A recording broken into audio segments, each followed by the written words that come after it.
Hello friends, welcome to Nandi travelling channel. Friends, Nandi travelling ಚಾನಲ್ಗೆ ಸ್ವಾಗತ.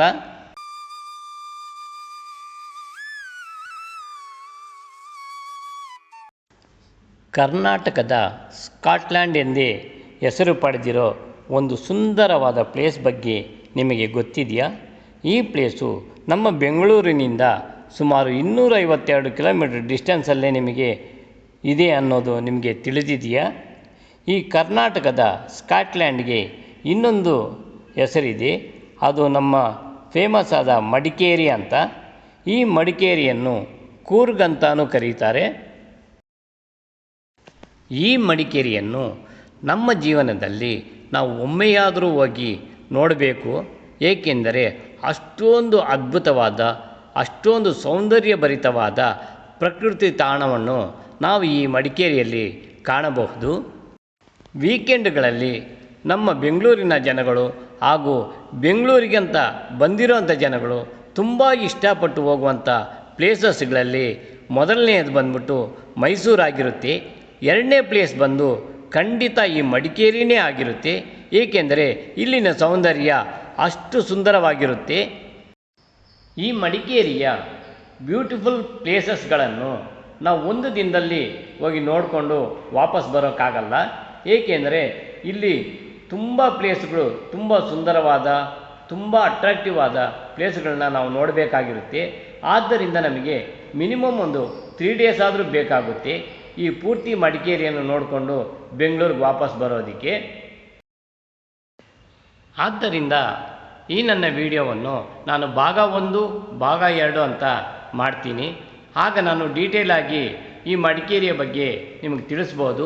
ಮತ್ತು ಬಸ್ಸಲ್ಲಿ ಯಾವ ರೀತಿ ಈ ಮಡಿಕೇರಿಯನ್ನು ನೋಡ್ಕೊಂಬರ್ಬೋದು, ಎಲ್ಲಿಂದ ಎಲ್ಲಿಗೆ ಹೋಗಬೇಕು, ಟಿಕೆಟ್ ಎಷ್ಟಾಗ್ಬೋದು, ಅಲ್ಲಿ ರೂಮ್ ಸ್ಟೇ ಎಷ್ಟಾಗ್ಬೋದು, ಅಲ್ಲಿ ಆಟೋ ಚಾರ್ಜಸ್ ಎಷ್ಟಾಗ್ಬೋದು, ಇದ್ರ ಬಗ್ಗೆ ಎಲ್ಲ ನಾನು ಡೀಟೇಲಾಗಿ ಅಲ್ಲಲ್ಲಿ ಕೊಟ್ಕೊಂಡು ಹೋಗ್ತಾ ಇರ್ತೀನಿ. ಹೊಸದಾಗಿ ನನ್ನ ಚಾನಲ್ ಯಾರಾದರೂ ನೋಡ್ತಾ ಇದ್ದರೆ ಖಂಡಿತ ಸಬ್ಸ್ಕ್ರೈಬ್ ಮಾಡಿಕೊಂಡು ಫಾಲೋ ಮಾಡ್ಕೊಳ್ಳಿ. ಕಮ್ಮಿ ಖರ್ಚಿನಲ್ಲಿ ನಮ್ಮ ಎಲ್ಲ ಜನಗಳು ಬಸ್ನಲ್ಲಿ ಪ್ರಯಾಣ ಮಾಡಿ ಈ ಎಲ್ಲ ಸುಂದರವಾದ ಪ್ಲೇಸ್ಗಳನ್ನ ನೋಡ್ಕೊಂಬರಲಿ ಅನ್ನೋದೇ ನನ್ನ ಈ ಸಣ್ಣ ಪ್ರಯತ್ನ. ನಾವು ಮಡಿಕೇರಿಯಲ್ಲಿ ನೋಡಬೇಕಾದ ಸ್ಥಳಗಳ ವಿವರ ಇವಾಗ ಹೇಳ್ತೀನಿ ಕೇಳಿ. ಮೊದಲನೇದು ಕುಶಾಲನಗರ, ಎರಡನೇದು ಮಡಿಕೇರಿ, ಮೂರನೇದು ಭಾಗಮಂಡಲ, ನಾಲ್ಕನೇದು ತಲಕಾವೇರಿ, ಐದನೇದು ವಿರಾಜಪೇಟೆ. ಫ್ರೆಂಡ್ಸ್, ಫಸ್ಟ್ ನಾವು ಕುಶಾಲನಗರಕ್ಕೆ ಹೋಗೋಣ. ನಮಗೆ ಬೆಂಗಳೂರಿಂದ ಸ್ಯಾಟಲೈಟ್ ಬಸ್ ಸ್ಟ್ಯಾಂಡಿಂದ ಕುಶಾಲನಗರಕ್ಕೆ ಡೈರೆಕ್ಟ್ ಬಸ್ ಇದೆ. ಮತ್ತು ಆನೇಕಲ್ಲಿಂದ ನಮಗೆ ಡೈರೆಕ್ಟ್ ಕುಶಾಲನಗರಕ್ಕೆ ಬಸ್ ಇದೆ. ಈ ಬಸ್ಸಲ್ಲಿ ಒಬ್ಬರಿಗೆ 330 ರೂಪಾಯಿ ಆಗುತ್ತೆ. ಲೇಡೀಸ್ಗೆ ಫ್ರೀ ಟಿಕೆಟ್ ಇರುತ್ತೆ. 4 to 5 ಅವರ್ಸ್ ಜರ್ನಿ ಆಗುತ್ತೆ. ಫ್ರೆಂಡ್ಸ್, ಕುಶಾಲನಗರದಲ್ಲಿ ನಾವು ನೋಡಬೇಕಾದ ಪ್ಲೇಸಸ್ ಏನಂದರೆ, ಒಂದು Tibetan Golden Temple, Dubare elephant camp, hanging bridge, Kaveri Nisargadhama, Chikkole reservoir. Friends, ನಾವಿವಾಗ ಕುಶಾಲನಗರದಿಂದ ಫಸ್ಟ್ ಗೋಲ್ಡನ್ ಟೆಂಪಲ್ಗೆ ಹೋಗೋಣ. ಇಲ್ಲಿಂದ 5 ಕಿಲೋಮೀಟರ್ ಡಿಸ್ಟೆನ್ಸ್ ಆಗುತ್ತೆ. ಆಟೋ ಫೆಸಿಲಿಟಿ ಕೂಡ ಇದೆ. ಆಟೋ ಅಲ್ಲಿ 200 ರೂಪಾಯಿ ಚಾರ್ಜ್ ಮಾಡ್ತಾರೆ. KSRTC ಬಸ್ ಫೆಸಿಲಿಟಿ ಕೂಡ ಇದೆ. ಈ ಗೋಲ್ಡನ್ ಟೆಂಪಲ್ಗೆ ಯಾವುದೇ ರೀತಿಯಾದ ಎಂಟ್ರಿ ಟಿಕೆಟ್ ಇರೋದಿಲ್ಲ. ನಾವಿಲ್ಲಿಂದ ಒಳಗೋಗ್ಬೋದು. ಬೆಳಗ್ಗೆ 9 ಗಂಟೆಯಿಂದ ಸಂಜೆ 6 ಗಂಟೆವರೆಗೂ ಇದು ಓಪನ್ ಇರುತ್ತೆ. ಬನ್ನಿ ಒಳಗೋಗಿ ನೋಡೋಣ. ಒಳಗೆ ಎಂಟ್ರಿ ಆಗಿದ ತಕ್ಷಣ ನಮ್ಮ ಎದುರುಗಡೆ ದೊಡ್ಡ ಕಾಂಪ್ಲೆಕ್ಸ್ ಥರ ಕಾಣಿಸುತ್ತೆ. ಕೆಳಗಿನ ಫ್ಲೋರ್ ಎಲ್ಲ ಶಾಪಿಂಗ್ ಕಾಂಪ್ಲೆಕ್ಸ್ ಮಾಡಿದ್ದಾರೆ. ವಿಧ ವಿಧವಾದ ಗೊಂಬೆಗಳು, ಕೀ ಚೈನ್ಗಳೆಲ್ಲ ಮಡಗಿ ಇಲ್ಲಿ ಅಂಗಡಿಗಳಿದೆ. ಇಲ್ಲಿ ನೀವು ಬೇಕಾದ್ದು ಪರ್ಚೇಸ್ ಮಾಡ್ಬೋದು. ಇಲ್ಲಿಂದ ಒಳಗೆ ಹೋದರೆ ನಮ್ಗೆ ಇನ್ನೊಂದು ಎಂಟ್ರೆನ್ಸ್ ಸಿಗುತ್ತೆ.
ಇಲ್ಲಿಂದ ನಾವು ಒಳಗೋದ್ರೆ ನಮ್ಮ ಕಣ್ಮನ ಸೆಳೆಯುವ ಗೋಲ್ಡನ್ ಟೆಂಪಲ್ನ ನಾವು ದರ್ಶನ ಮಾಡ್ಕೊಬೋದು.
ಟಿಬೇಟಿನ ಪಾಲ್ ಯೂಲ್ ಎಂಬ ಟಿಬೇಟಿನ ದೇವಾಲಯದ ಮಾದರಿಯನ್ನು ಇಲ್ಲಿ ಮಾಡಿದ್ದಾರೆ. ಸಣ್ಣ ಸಣ್ಣದಾಗಿ ಮನೆಗಳು, ಬೆಟ್ಟದ ಮೇಲೆ ಅವರ ದೇವಾಲಯ, ಇದೆಲ್ಲ ನೋಡೋದಕ್ಕೆ ಸುಂದರವಾಗಿದೆ ಫ್ರೆಂಡ್ಸ್.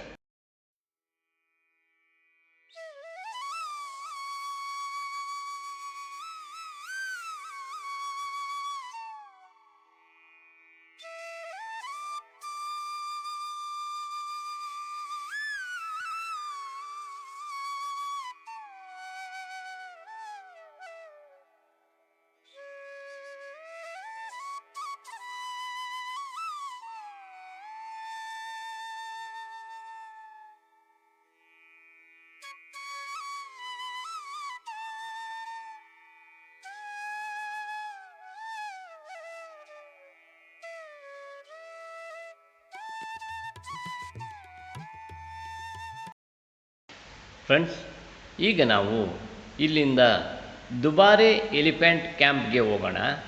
ಈ ಜಾಗ ಅಂತೂ ಎಂಥವ್ರಿಗೂ ಒಮ್ಮೆ ನೋಡಿದ್ರೆ ಮತ್ತೆ ನೋಡಬೇಕನ್ಸುತ್ತೆ.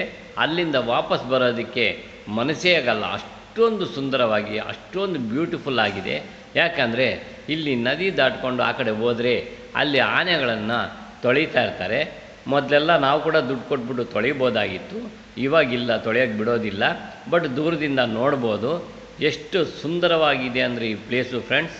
ನೀವು ಎಷ್ಟೇ ಜಾಗದಲ್ಲಿ ನೋಡ್ಕೊಂಬಂದರೂ ಈ ಥರ ಒಂದು ಬ್ಯೂಟಿ ನಿಮಗೆ ಎಲ್ಲೂ ಸಿಕ್ಕಲ್ಲ ಫ್ರೆಂಡ್ಸ್, ಅಷ್ಟು ಸುಂದರವಾಗಿದೆ.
ಈ ಪ್ಲೇಸ್ ನೋಡಿದ ಮೇಲೆ ಆಟೋ ಅವ್ರು ನಮ್ಮನ್ನು ಸೀದಾ ಚಿಕ್ಕಿ ಹೊಳೆ ರಿಸರ್ವಾಯರ್ ಹತ್ರ ನಮ್ಮನ್ನು ಕರ್ಕೊಂಡು ಹೋದರು. ಈ ಪ್ಲೇಸು ತುಂಬ ಸುಂದರವಾಗಿದೆ.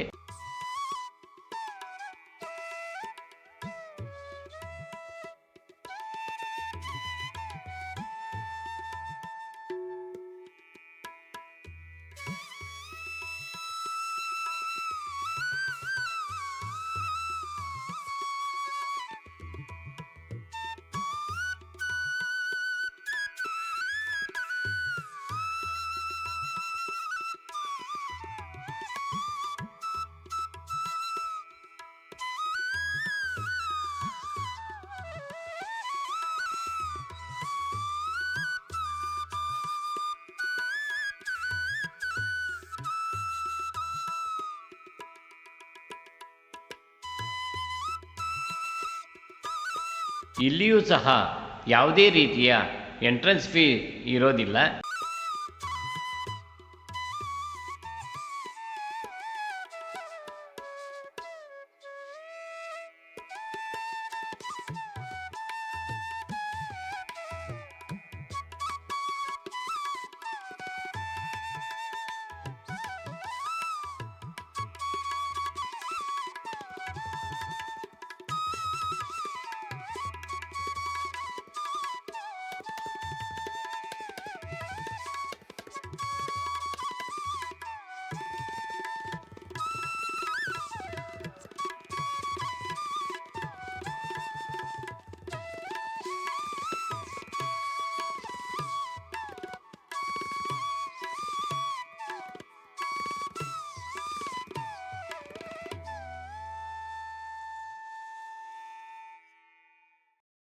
ಈ ಚಿಕ್ಲಿ ಹೊಳೆ ರಿಸರ್ವ್ಯಾರಿಯರ್ನಿಂದ ನಾವು ಸುಮಾರು 9 ಕಿಲೋಮೀಟ್ರು ಕುಶಾಲನಗರದ ಕಡೆಗೆ ಮತ್ತೆ ಆಟೋಲ್ಲಿ ಬಂದರೆ ನಮ್ಮ ರೈಟ್ ಸೈಡಿಗೆ ನಮಗೆ ಈ ಹ್ಯಾಂಗಿಂಗ್ ಬ್ರಿಡ್ಜ್ ಕಾಣಿಸುತ್ತೆ.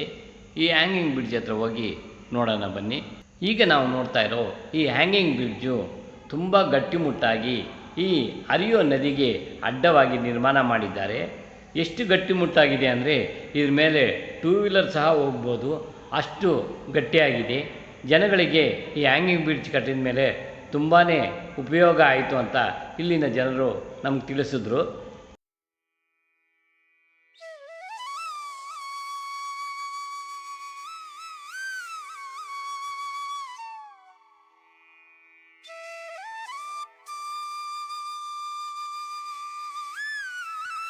ಹ್ಯಾಂಗಿಂಗ್ ಬ್ರಿಡ್ಜಿಂದ ನಾವು ಸುಮಾರು ಒಂದು 3.5 ಕಿಲೋಮೀಟರ್ ಕುಶಾಲನಗರ ಕಡೆಗೆ ಮತ್ತೆ ಹೊರಟ್ರೆ ನಮಗೆ ದಾರಿಯಲ್ಲಿ ಕಾವೇರಿ ನಿಸರ್ಗಧಾಮ ಅನ್ನೋ ಒಂದು ಪಾರ್ಕ್ ಸಿಗುತ್ತೆ. ನೋಡೋಕ್ಕೆ ತುಂಬ ಸುಂದರವಾಗಿದೆ.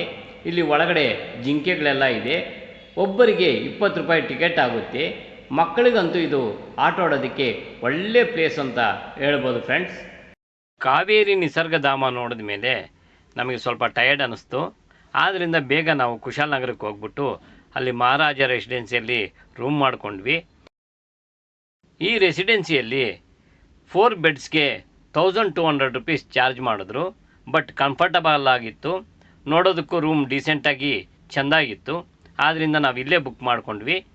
ಬೆಳಗ್ಗೆ ಇಲ್ಲಿಂದ ಎದ್ದು ನಾವು ಮಡಿಕೇರಿ ಕಡೆ ಪ್ರಯಾಣ ಮಾಡಿ ಅಲ್ಲಿ ಇನ್ನು ಯಾವ್ಯಾವ ಪ್ಲೇಸುಗಳು ನೋಡಬೇಕು ಅನ್ನೋದು ನಾಳೆ ವಿಡಿಯೋಲಿ ಹಾಕ್ತೀನಿ. ಇಲ್ಲಿಯವರೆಗೂ ನನ್ನ ಚಾನಲನ್ನು ನೋಡ್ತಾ ಇದ್ದ ಸ್ನೇಹಿತರಿಗೆ ನನ್ನ ಧನ್ಯವಾದಗಳನ್ನು ತಿಳಿಸ್ತಾ, ನಾಳೆ ಬರೋ ನನ್ನ ವಿಡಿಯೋನ ನೋಡೋಕ್ಕೆ ಸಬ್ಸ್ಕ್ರೈಬ್ ಮಾಡಿಕೊಳ್ಳಿ ಅಂತ ರಿಕ್ವೆಸ್ಟ್ ಮಾಡ್ತಾ ಇಲ್ಲಿಗೆ ಇವತ್ತಿನ ಎಪಿಸೋಡನ್ನು ಮುಗಿಸ್ತಾ ಇದ್ದೀನಿ. ಜೈ ಕರ್ನಾಟಕ ಮಾತು.